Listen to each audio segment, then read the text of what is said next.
You're listening to Active Vegetarian, episode 76.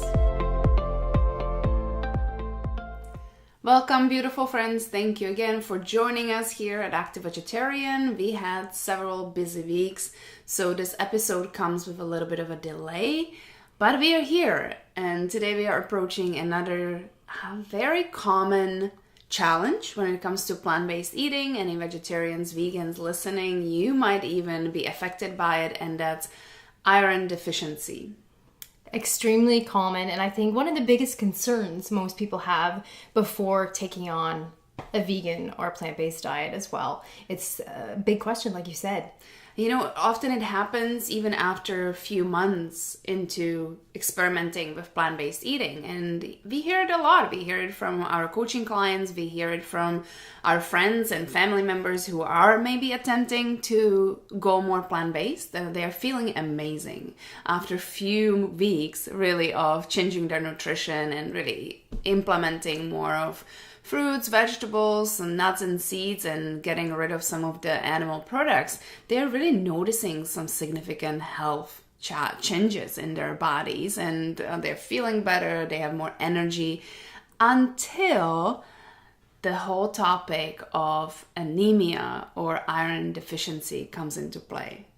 I think whenever we talk to anybody who says, oh, I tried to eat vegetarian, I tried to eat vegan, obviously as health coaches, we're very curious of, well, what caused you to go back to eating animal products, or what caused you to go back to eating meat?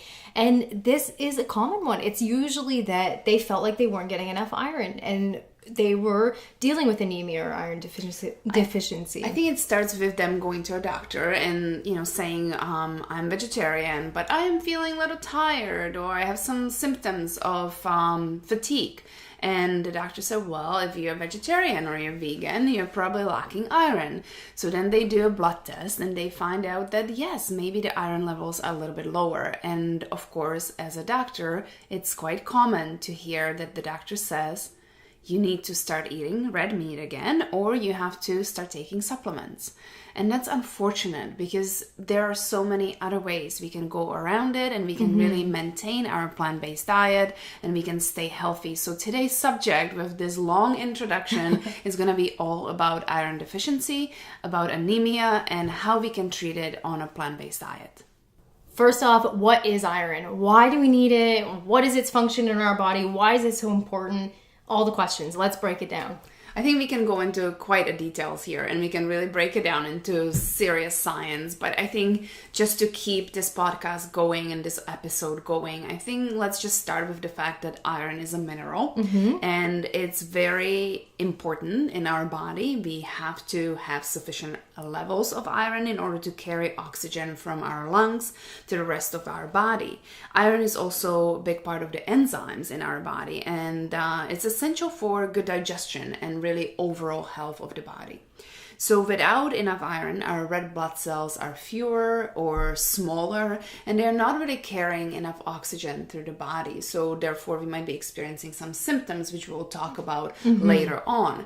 But iron on its own, it's really, we have to look at, let's just put it this way, we have to look at iron in a bigger section, because iron is part of our red blood cells. So I'm just gonna maybe hand it over to you, and you can talk about this. So when you're dealing with iron deficiency or anemia, you may hear the term hemoglobin. And so basically hemoglobin is an iron-containing protein within our red blood cell. Okay, so let me break this down. Yes. So we have our red blood cells, which are the big parts, right. And within the red blood cells we have hemoglobin, and inside the hemoglobin iron is part of it. 4 parts of iron within that make that up.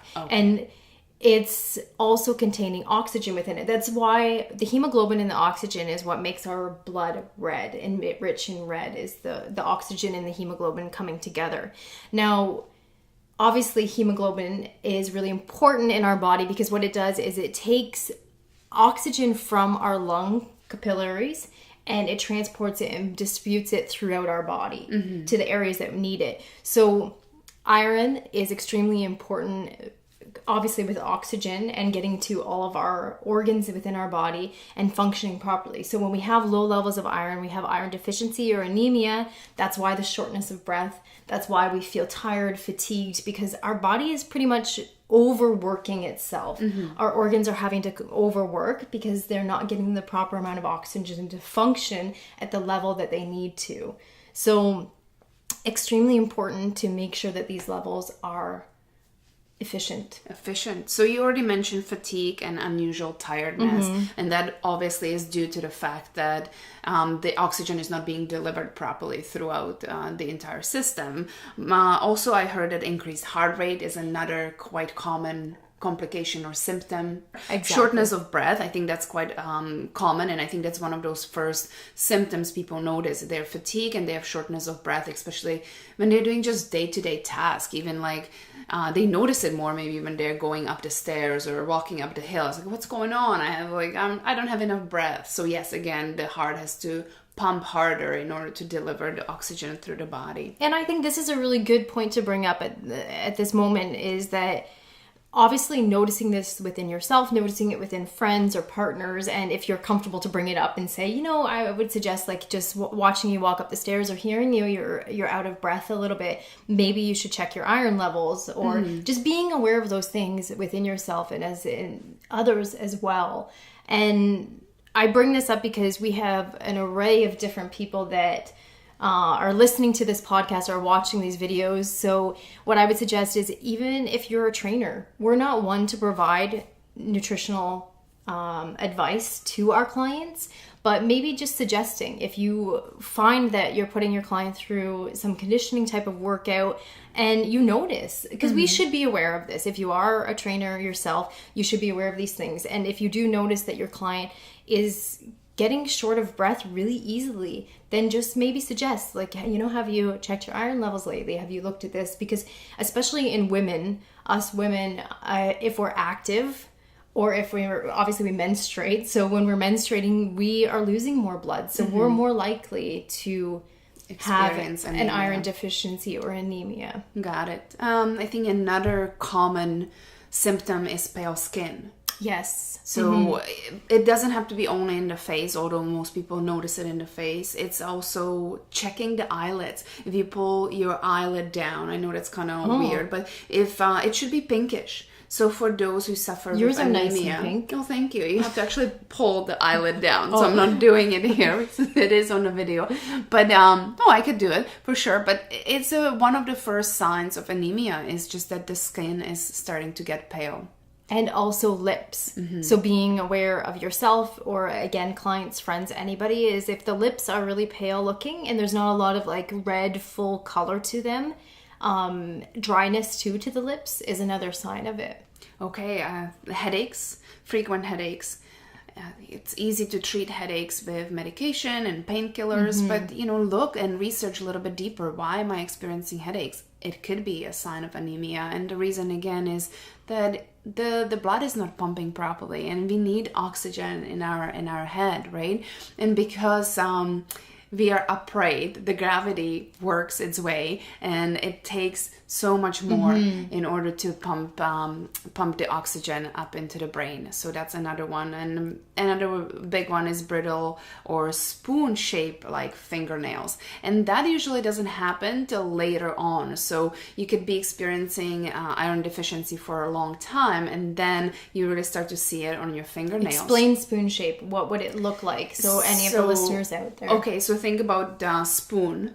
Right? So curving the opposite way of rounding with the So it's almost like your nail is going downwards, and at the top it kind of lifts up, if that makes sense. Okay. Because what your body is doing, it's pulling the minerals, the iron from all kinds of parts of your body, and your fingernails might be one of them. So again, you don't really notice it till later on. It could take some time before it gets to that point. Exactly. But that's pretty severe. It must be pretty severe. Yes. But, some of us ignore these symptoms, right? We ignore it. We get a little dizzy. We get a little lightheaded. And we just kind of, especially women. I'm not saying that men are different. But in this case, I think for a lot of us women, because we have so much other responsibilities on our mind, and our health tends to be usually put under the carpet a little bit, like it sits under the radar. I think we are aware of it, but we don't really do anything with it. Like give that attention to it until it's at a point where we have to. Right. Because I think as women, we are nurturers. We put other people before ourselves.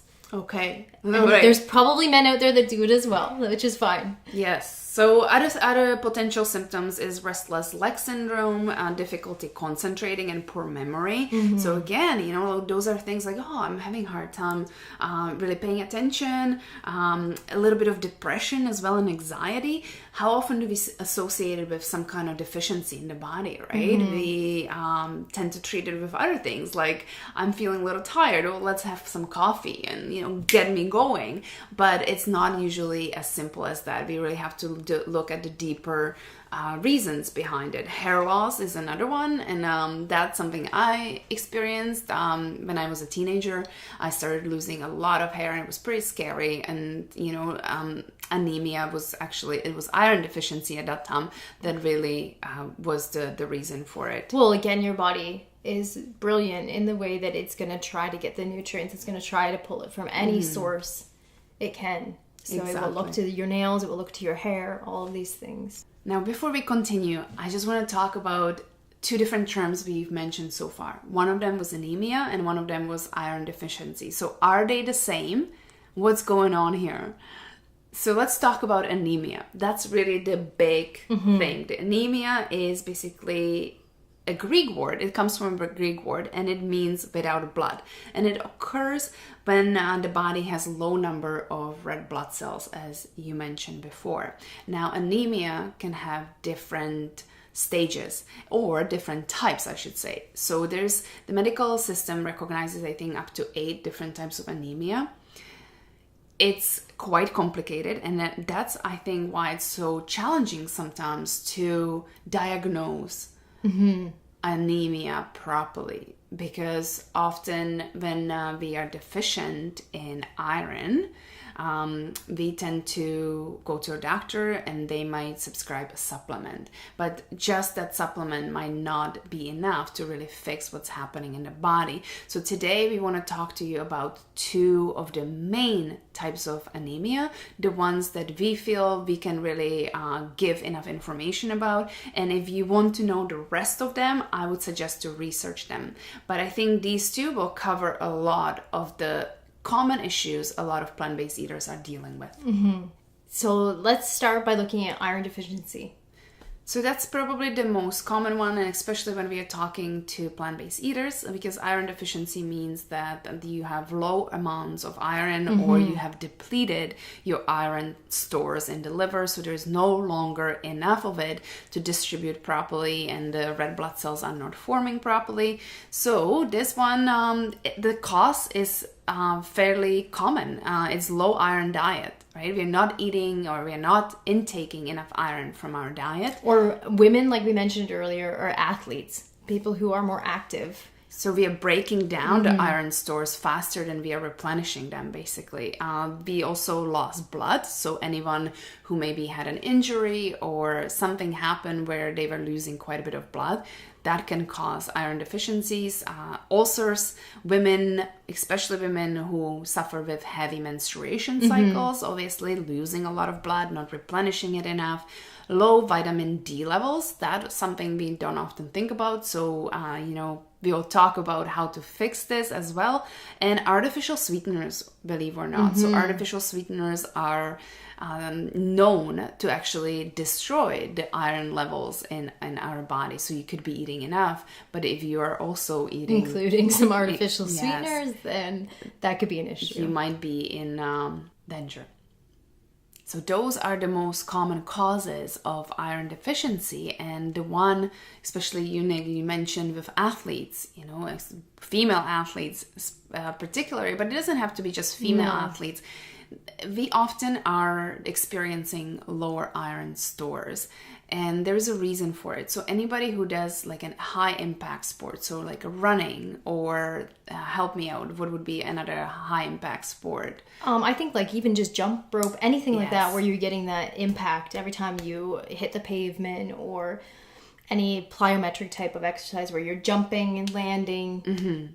But what's happening as you're doing so in your foot, you're breaking down the capillaries, and as you're breaking down, it's basically a damage you're causing to them. Although, those sports are healthy, but if you're doing them on a consistent basis, so if any of you out there are fans of running and you're doing high distance running, you might really need to think about this and really increase the iron intakes. Because basically what happens is when you're having that impact, and if you're watching a video, I'm just pounding my hand kind of right now to showcase that, but every time you have that foot strike, then a small amount of blood is being released. So there is some sense of blood loss through these capillaries. And you need to pay attention to that because, again, like you were saying, if you keep doing this constantly and you're not replenishing it, then that is why a lot of athletes, male or female, could be iron deficient. You're absolutely right. So now let's look at the solution. The solution would be obviously increasing the iron consumption, right? So through plant-based diet, it's actually quite simple. We think about that there's not enough iron in plants, but there's tons of iron. So let's actually list some of our favorite sources of iron. So they range from everything from vegetables to seeds, everything. So I'll just kind of shoot them off. Shoot them. Pumpkin seeds, cooked spinach, spirulina, lentils, chickpeas, tempeh, collard greens, watermelon, dried apricots, goji berries, raw cacao. So any chocolate lovers out there, make sure you're buying a really good quality chocolate and you're set.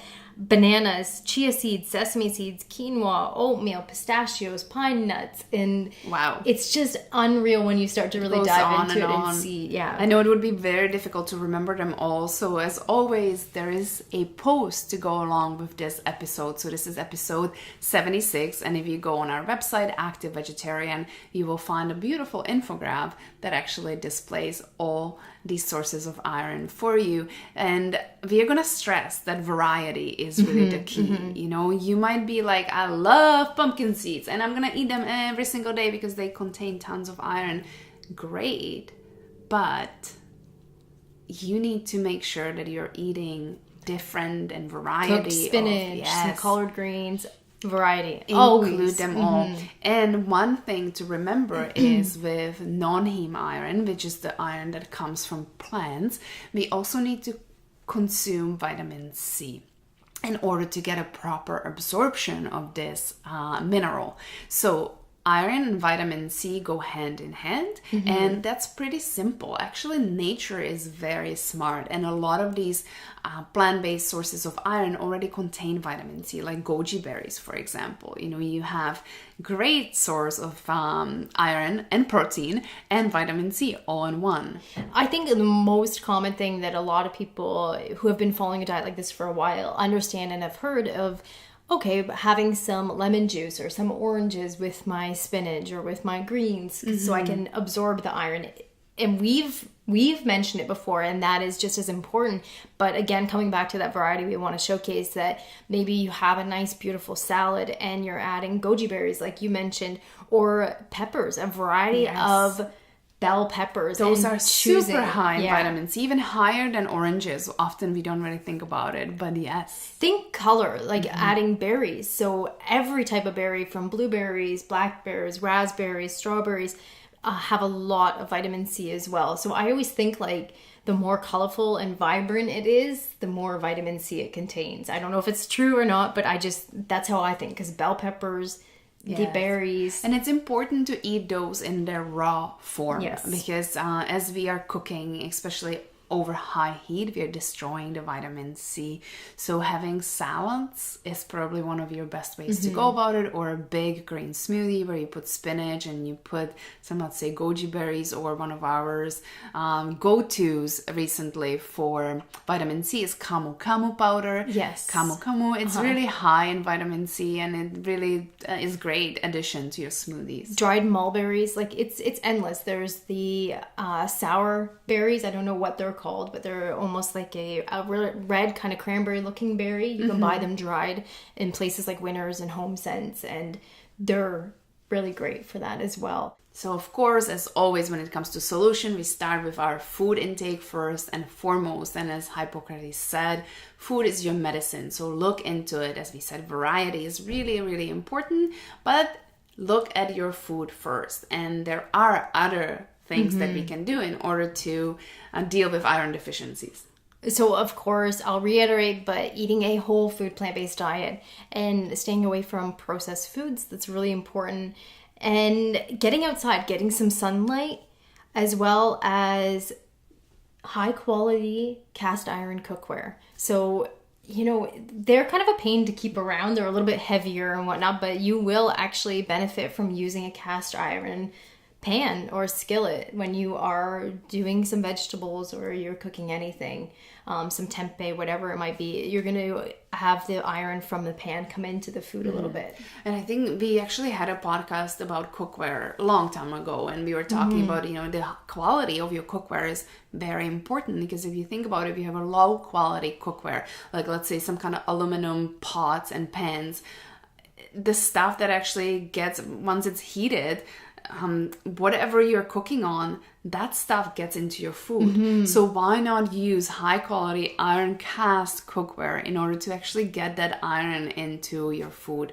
It's something that not many of us think about, but it's definitely something to approach. So next time you go shop for your pots and pans, that might be a tip to keep in mind. And try to just keep that for cooking your protein source. So some of these iron-rich beans and tempeh, things like that, because like we mentioned, if you can keep your vegetables in the raw form, that is going to be the best. But we do understand that not everybody can eat that way and they want some cooked food. So if you are going to cook it, then use the cast iron pan. As we said before, don't forget about vitamin C. That's very important. So adding vitamin C into your meals in, of course, raw form. And let's talk about supplements. So let's say that somebody is so depleted in iron that they actually need to supplement. Then I would say spirulina is our number one go-to. And okay, I'm going to interrupt just for a moment and ask, what is spirulina? Because there could be some listeners who've never heard this term. Of course. So spirulina is a type of algae, and we buy it in powder form. So it is like a greens powder, and it smells like fish. And it's providing a lot of great nutrients like iodine to iron. B12. Yeah, so powerful when it comes to being a plant-based eater to incorporate. I think one thing to mention, worth mentioning actually, is the fact that it's the highest form of protein. Yes. More so than red meat. So definitely something to consider. And Nikki said it smells like fish. You can get over it. Honestly, if you mix it into smoothies, you barely smell it. And the nice thing is that it's so highly concentrated, so you don't have to be using a ton of it. No, like I said, juice, smoothies, smoothie bowl, just start to incorporate it into things like that. And another one, talking about greens powder, would be barley grass. So I think just looking at different greens, alfalfa is usually included in like a greens powder, but just making sure that you find one that has barley grass in it, and that will provide some iron for you as well. And this might sound crazy to some of you, but think about it. Like, rather than using supplements that the doctors might recommend and say just take it in a pill form, this is your supplement. You know, why use something that is inorganic? Often iron supplements are, first of all, are known to cause constipation. That's no fun. You want your gut to be working properly. And if you cause constipation with iron supplements, you're going to be miserable. So instead of that, just think outside of the box and actually use something that nature put out here for us. It's going to, your body's going to recognize it as something that is usable. Thank you. And often these supplements, I'm going to put supplements in quotations, these natural supplements include everything else that needs to go along with that. Like, for example, that will help you absorb it and transport through the body. What if somebody is so depleted and they are being encouraged to go on a supplement? What is your tip right now of, like, you know, because people are in that state. Well, you know, my doctor is saying not to eat red meat again, but he is suggesting I go on a supplement, because a lot of people are faced with this. And I think it's hard to know what to do at that point. So what would you suggest? Well, Nick, I have to say that first of all, we are no doctors, No. and it's outside of our scope of practice to give somebody medical advice, right? So to keep my butt protected and safe, I'm gonna just say whatever doctor you find, make sure that you trust them. It does not have to be necessarily your regular GP. You can find a holistic practitioner who has good reputation and good reviews, who will be able to help you out. Personally, I've done many much research and studies been done on the fact that iron supplements are actually not helpful. And what happens often, there's people actually who go on, I say actually a lot. I think that's my word, actually. Should be my nickname, Susanna, actually. I would suggest do your research. And we can include some resources at the bottom of this podcast. So again, if you go to activevegetarian.com, just look right at the bottom for resources, and we'll include some of the studies that's been done. And it's not always as simple as just taking a supplement to fix the problem. We need to sometimes look a little bit deeper. So yes, start with food first and foremost and see. Give it at least good 3 months of really paying attention to how you are eating and what you are eating. And then I would suggest to do something a little bit more drastic, like going on supplements if you really have to. I think when you said the key word of going a little bit deeper, I think what's important here is to bring up the point that if you're trying food, and again, we're not doctors, but if you're trying food and you're trying some of these natural supplements and you find that your levels just aren't going up, the going deeper and looking deeper, because our body it's unbelievable what it is capable of doing when it is functioning at its highest quality and ability. And I think now it's about looking at, am I not absorbing the iron, and why is my body not absorbing the iron? And that's where you need to go next, is into your gut health and why this is happening. I like those segues. So we are talking right now about our second type of anemia, which is called pernicious. I think anemia. I said it right. Pernicious. So this is a condition in which the body cannot make enough healthy red blood cells because it doesn't have enough vitamin B12 or folic acid. And it cannot absorb the iron properly. So as Nikki already mentioned, there could be another reason. So you could be eating a ton of iron, and there's people who actually have been put on supplements. I even had a client who started taking injections, so going through injections of iron just to find out that her iron levels went up, and several months down the road they were depleted once again. So what's going on in the body? Let's look at it at a deeper level. In order for us to absorb iron properly, we need vitamin B12.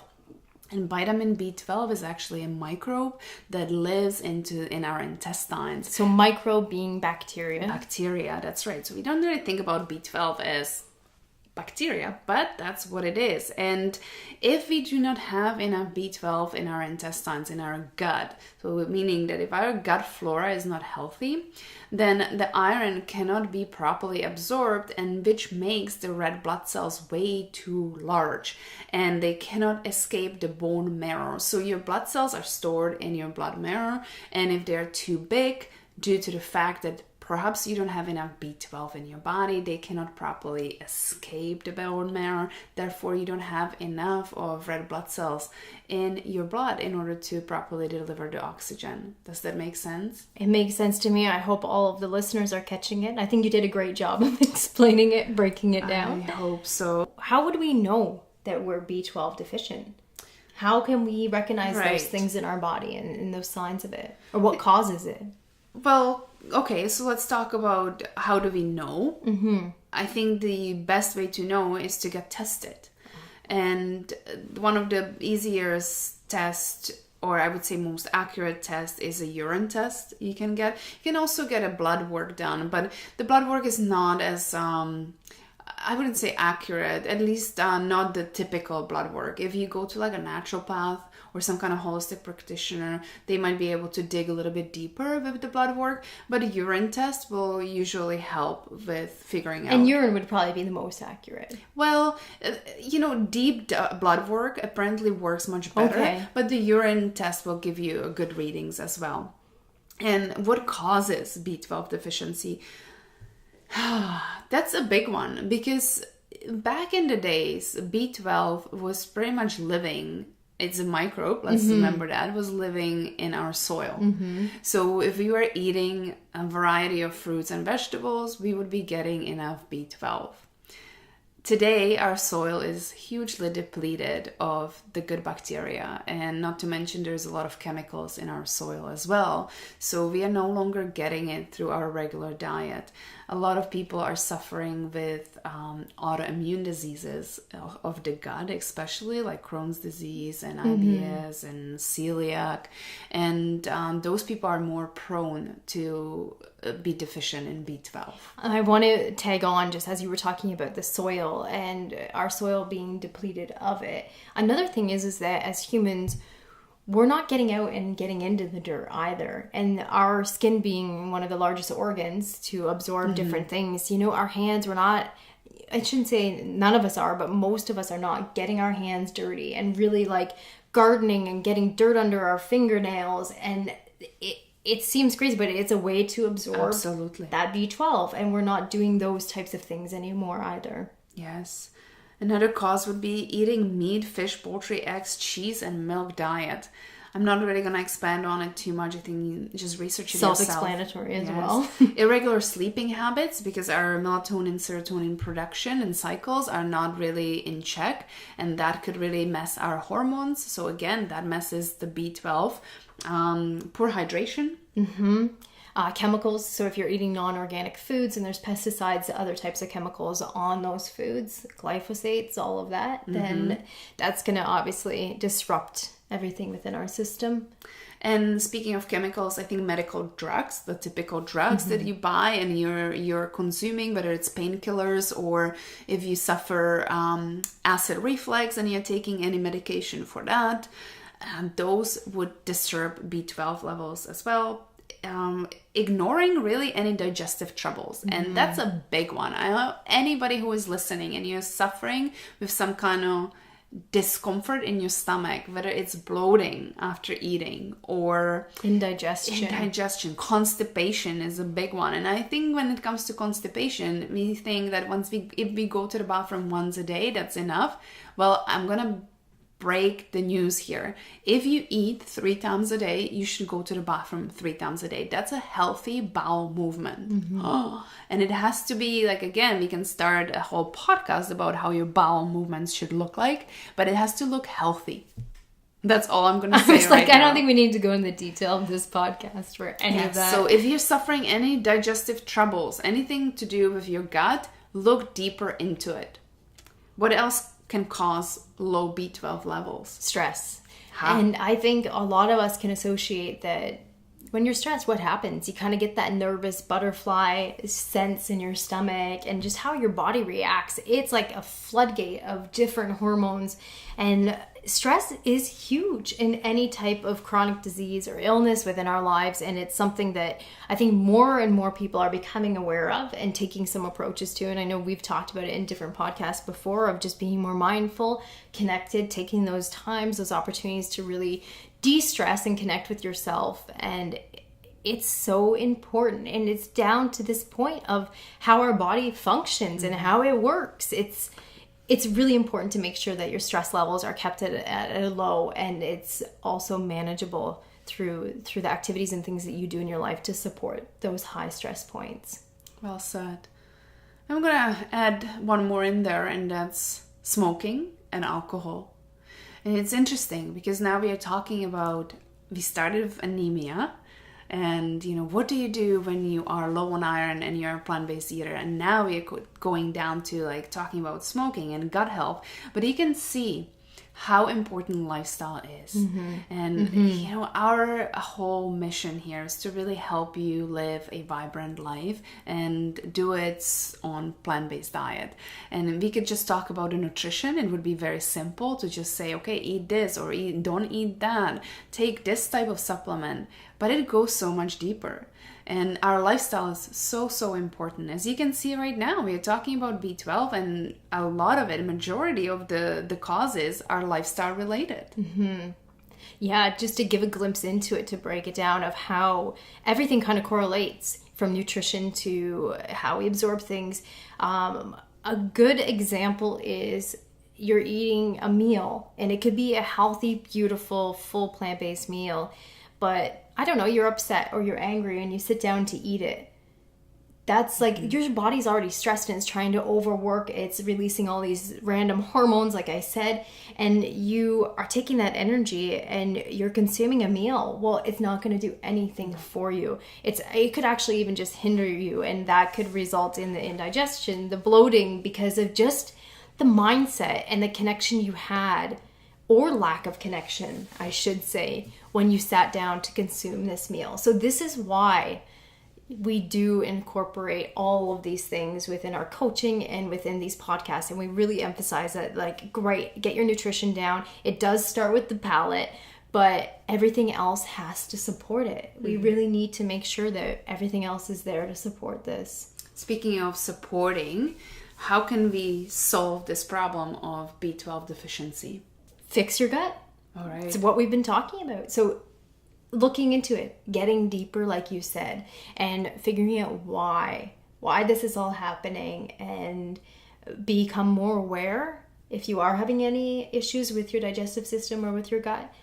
Spend more time in nature, getting out, getting a little bit more dirty, gardening if you can. Obviously, creating your own food would be amazing, but even flowers, anything like that, get outside. Or even if you're outside working out, playing with the kids, you know, barefoot, hands in the grass, like do some cartwheels, like just get your hands dirty in some way and connect back to nature. Don't be afraid to get dirty. No. It's fun.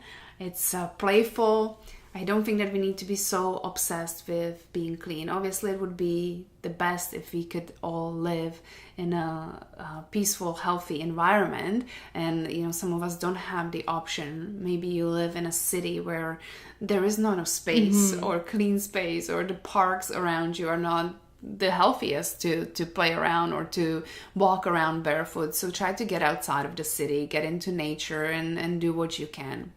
What else can we do? You know, obviously start with the food, like we always say. So eating a whole food plant-based diet, and organic whenever possible. Organic and raw whenever possible. Yeah. And some studies suggest that food, like they call them irritants, so garlic, onions, hot peppers, could actually decrease or hinder the absorption of B12. But that's something I haven't really done enough research on to say that it's true, because I also read other studies that said that the garlic and onion supports the digestion of B12. So I think that's something you need to work out for yourself. And I think if you're eating onion or garlic and you get bloated, that's probably a good sign that your body is kind of rejecting it and there's something going on. So maybe just avoiding irritants and that cause gut issues for you. I'm going to backtrack just for a moment here, Yes. because it's a really good point that we didn't bring up when we were talking about iron. And when we are consuming iron, we talked about having some vitamin C source with it. But one thing I want to say is that not having any caffeine around your intake of iron. That's very important, yes. So making sure, because it will hinder your absorption. So obviously coffee with a meal, anything like that. Even tea. Yes. Anything that is caffeinated, then just making sure that you're having it away from whatever iron source you're consuming. And they say about an hour to 2 hours. There you have it, people. Mm-hmm. Okay, so supplements. Let's supplement with B12 because sometimes it could just be the fact that you're not getting enough. And the truth is that, you know, we always say try to get as much of your vitamins, minerals, and nutrients from food. However, B12 is one of those things that is not so easy to get through food, especially for plant-based eaters. So if there was one supplement, personally, I would recommend, once again, we are no doctors, it would be B12. Please do not disregard this, because for years you can feel amazing eating a plant-based diet and your B12 levels could be fine, but you will deplete the storage sooner or later, especially if you're not intaking enough B12. So suggestion is to supplement with that. Of course, food would be one of the best ways to go about it, and some of the sources of B12s, as we mentioned before, include spirulina, or really any seaweed would do, like kombu, nori. I cannot really think of any other ones. Wakame. Dulse is amazing, dulse flakes. And you can add those again into your smoothies. You can add them into soups. Salad dressing. Yes. Because they are more savory. Obviously, some of them are a little salted tasting, so it's good for things like that. Some people say eat nutritional yeast because it has B12 in it. So nutritional yeast is fortified with B12, which means that often it's added to the nutritional yeast afterwards. With nutritional yeast, you have to be careful, especially if you have any gut issues, because nutritional yeast often has fungus. Yes, that's what I was going to ensure that you mentioned, was the whole fungus thing. Yeah, so as much as we love nutritional yeast and we love the flavor of it and makes everything nice and cheesy, it also comes with some consequences. So for any people who suffer any gut issues or candida and such, nutritional yeast might be your best friend. I would lay off of it for a while. It's okay to have nutritional yeast. We're not saying don't have it, but what we're suggesting is not to base your source of B12 on this, because I think, it is a common one. People know, okay, well, where do you get your B12? How can as a vegan or plant-based eater get my B12? Nutritional yeast. That's the first thing that comes up, and a lot of people know that. So what we're suggesting is don't rely on that and don't base it on that there are other sources, and to listen to us and learn, or to educate yourself and understand what they are. If the gut is not healthy, then there is a supplement that you can really explore, and that's called Restore, and that's the one personally we found very helpful. Fixing your gut is no joke. Like, if you've been dealing with gut issues for a while, you probably know that just avoiding certain foods might just not be enough. You really have to sometimes dig a little bit deeper and see what's going on. And the Restore supplement, look into it. We'll put the link into resources so you know what we're talking about. And if we do a podcast on gut health, this definitely is something we will break down and talk to you about. The whole history, how it started, where it came from, and this supplement and its amazing benefits of it. You said about going a little deeper. Speaking of going a little deeper in gut health. Yes. Colonics and enemas are another option. So great way to fix gut health. Again, please advise with your doctor, your physician, a naturopath, whoever you trust, and just mention to make sure that you are doing this, and get some advice from them. Taking B12 supplement, don't be afraid of it. Research it and get a really good one. Something in a tablet form that it actually goes underneath your tongue and is dissolvable is a good idea. Sometimes they sell them in sprays as well. Just make sure that there's not a ton of other stuff in it. B12 with folic acid is a good combination. But try to avoid anything that has flavors, because often the flavors are not natural, and you're just adding more stuff and more chemicals into your body that you don't really want there. So research a good quality B12 supplement. And the last option we have for you is intramuscular vitamin B12 injection, because if your gut is not healthy and your B12 stores are severely depleted, if you're taking them orally, it will get into your gut. As we mentioned before, it won't get a chance to properly absorb because the gut flora is not healthy.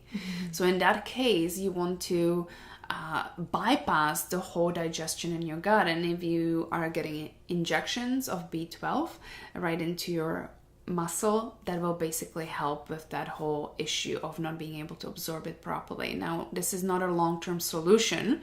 You will have to do this in conjunction with fixing your gut, if that makes sense. Yes. All right.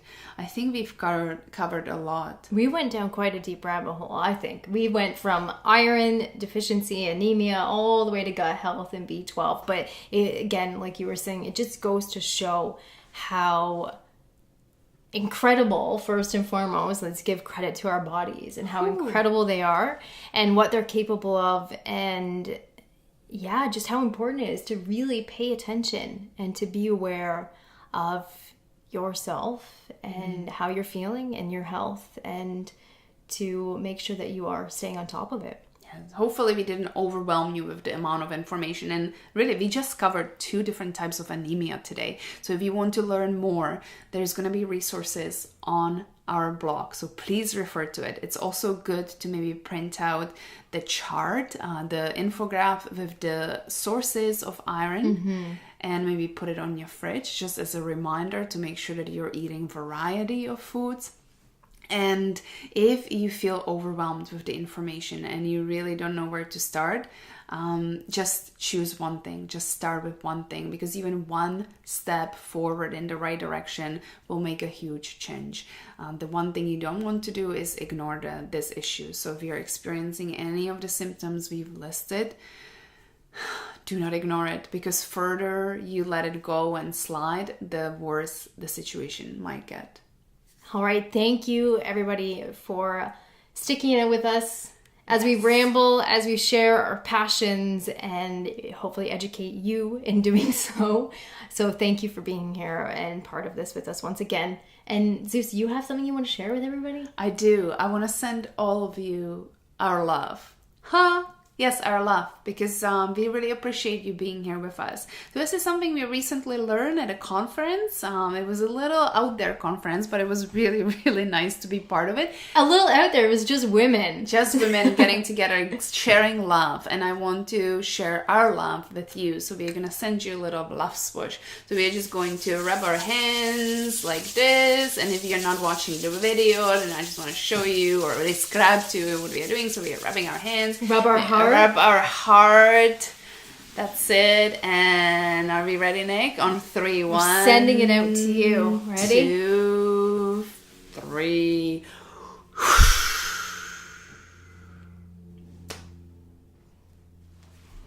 Thank you, everybody. And we look forward to connecting with you next time.